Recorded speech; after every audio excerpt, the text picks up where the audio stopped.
এটাকে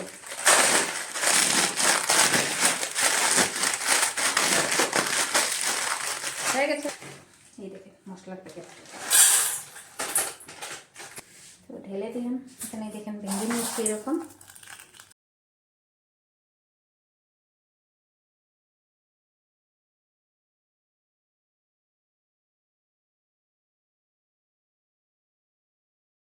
তো এবারে এখানে কুচানো টমেটো, কুচিয়ে রেখেছি পেঁয়াজ, 3টা কাঁচা লঙ্কা, একটু ধনিয়া পাতা, এগুলো এখানে সব দিয়ে দেবো।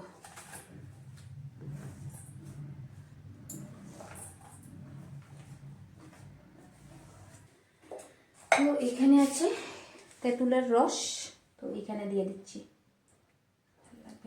ঠেঙা ঠেঙা তো দিয়ে দিই এখানে একটু সামান্য লবণ।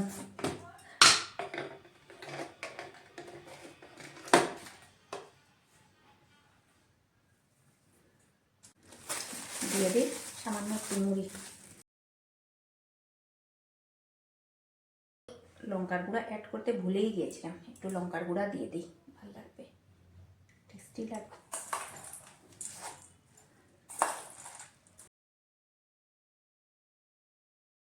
জানি না এরকম খাবেন বাড়িতে বানিয়ে, অনেক ভালো লাগে। বিকালে এরকম করে বসে সবাই মিলে খাবেন, তো টেস্টি লাগে এরকম।